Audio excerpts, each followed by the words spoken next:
Bienvenue à toi dans le podcast qui ouvre de nouveaux horizons.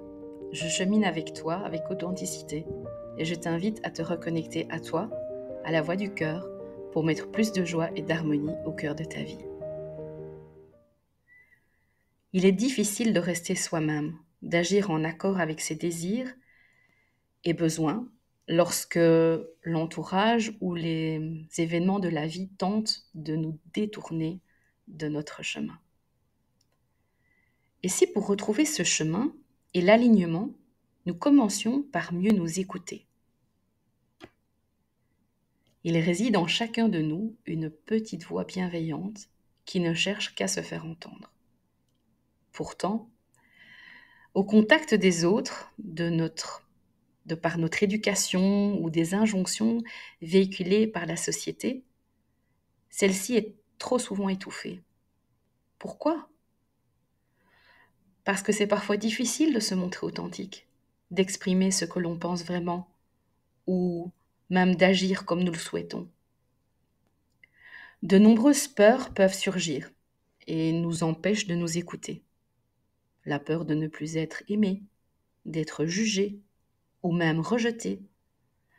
La peur de créer des tensions au sein du couple, d'un groupe ou de la famille.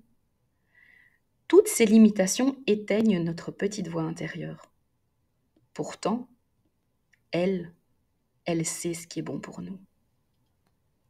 Comment s'écouter et faire de la place à cette petite voix intérieure ?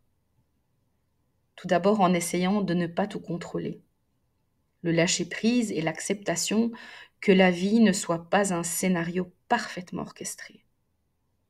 Ensuite, en privilégiant plus le ressenti que la rationalité, et donc en observant ce qui nous apporte plus de joie, nous amène plus d'épanouissement. Imaginons un instant. Et si, à chaque fois que je reçois une demande de quelqu'un ou qu'une envie se manifeste, j'observe les ressentis de ma petite voix intérieure? Est-ce que cette rencontre ou cette activité, par exemple, m'apporte une perspective positive, négative ou plutôt mitigée?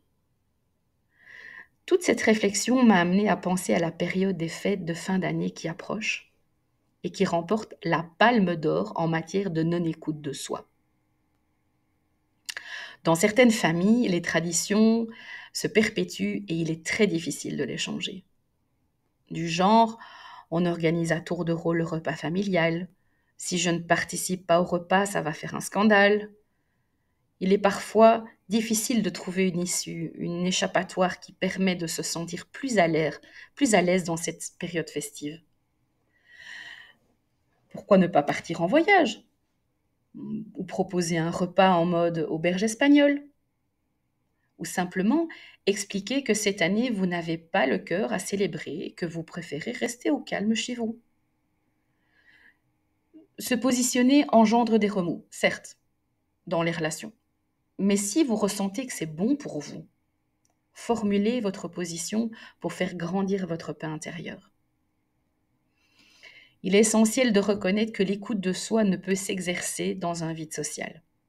Être attentif à ses propres besoins, tout en restant sensible à ceux des autres, est un exercice d'équilibre, loin de tout égocentrisme. C'est dans cet espace de rencontre, entre le soi et l'autre, que l'art du compromis et du dialogue prend tout son sens. La clé réside dans une approche souple et adaptative dans nos interactions. Il ne s'agit pas constamment de céder, ni d'attendre que l'autre s'ajuste systématiquement à nos désirs. Naviguer dans le labyrinthe des relations humaines requiert une certaine agilité émotionnelle. Tout en cherchant l'harmonie avec autrui, il est primordial de ne pas perdre de vue notre essence profonde. Veiller à ne pas nous éloigner excessivement de ce qui nous fait vibrer et ce qui nourrit notre vitalité. En somme, cultiver des relations épanouissantes implique de trouver un juste milieu entre affirmation de soi et ouverture à l'autre. C'est dans cet équilibre subtil que nous pouvons rester fidèles à nous-mêmes, tout en enrichissant nos liens sociaux. Si tu as apprécié cette capsule, partage-la, abonne-toi, laisse-moi un commentaire ou un petit pouce. Je te retrouve très bientôt. En attendant, prends bien soin de toi.